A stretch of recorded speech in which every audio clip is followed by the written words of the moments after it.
Tra poco vedremo la commedia Un sito marocchino. Lo sapete tutti già, è la commedia dialettale realizzata da Teatro Siciliano Alba Nuova.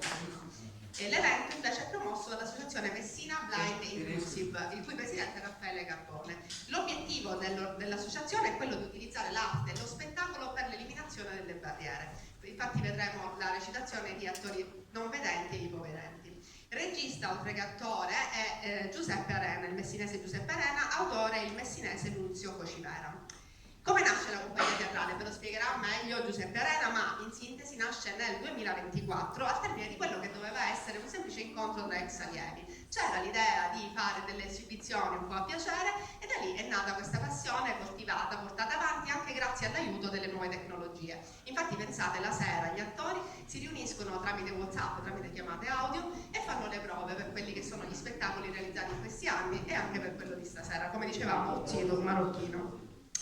Do subito la parola al presidente dell'associazione, Raffaele Carbone. Grande applauso. Buonasera a tutti. Innanzitutto voglio ringraziare la dottoressa Lilila Fauci che ci ha assistito in questa nostra prima commedia teatrale. Poi ringrazio tutti voi partecipanti che oggi assistete alla nostra prima commedia. La nostra associazione Messina Blind Inclusive nasce quasi un annetto fa con lo scopo di abbattere tutte le barriere. Il nostro progetto è quello che noi non vedenti o ipovedenti possiamo essere pari o uguali normototali, non avere barriere, muoverci in autonomia.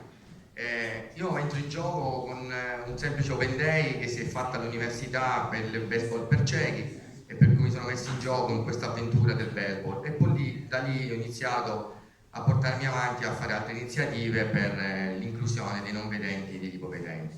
Poi mi chiama Giuseppe Arena, un giorno mi dice che avevo in mente questo progetto, io dico per me va bene e siamo arrivati qui. Grazie a tutti e buona commedia.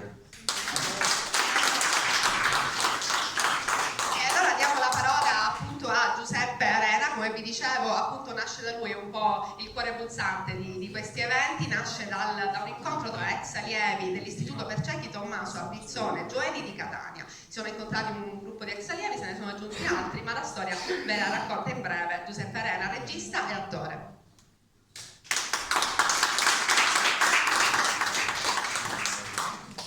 Buonasera a tutti, ringrazio tutti voi per essere qui presenti, mi scuso per la mia voce che non è al meglio purtroppo, pazienza, cose che capitano, cercherò di fare del mio meglio.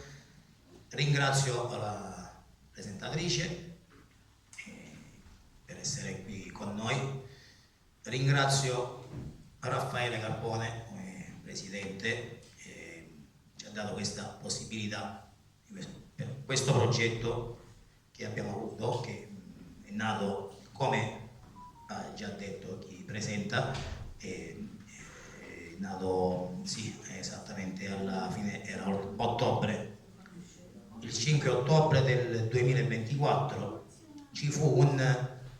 hanno organizzato un incontro di ex allievi all'Istituto Ardizione Gioeli di Catania e c'era la possibilità di esibirci in un qualcosa che sapevamo fare in diversi ambiti, diciamo canto, recitazione, scrittura, poesia, ognuno col suo. E era da un po' che non facevo teatro, esattamente 15 anni. 15 anni abbiamo fatto teatro con l'Unione Italiana Ciechi dal 2009 al 2010. E poi abbiamo smesso, però la passione è rimasta, ecco. Poi c'è stata questa possibilità, abbiamo preparato velocemente una commedia dal titolo Il Burbero e abbiamo la commedia, diciamo, che ha avuto un inaspettato successo, ecco, e allora abbiamo pensato di continuare, abbiamo continuato e ci siamo esibiti poi all'Unione il 21 dicembre, la sezione di Messina, sempre col Burbero, poi abbiamo fatto L'Amante, commedia dialettale siciliana di Francesco Chianese qui a Messina, il 28 febbraio, poi abbiamo fatto piccole scenette, un po' di musica che abbiamo a Orazio Gianguzzo con noi, che oltre che attore e musicista, che ringrazio, che suona la fisarmonica, e adesso ci ritroviamo qui a presentare questa commedia in 3 atti dal titolo Uzzito Marocchino, e dire ringrazio tutti ancora per la vostra presenza e speriamo di regalarvi qualche oretta all'insegna del divertimento e della spensieratezza. Grazie a tutti. Grazie. E allora andiamo alla commedia. La sintesi della trama è la storia di un ragazzo marocchino che si innamora di Carmelina. Lei all'inizio lo respinge, ma lui ben presto si accorge che il sentimento è ricambiato. Quando questo amore è nato, la famiglia di lei ha fatto di tutto per ostacolarlo. Non vi anticipo altro, buona visione. Uzzito Marocchino.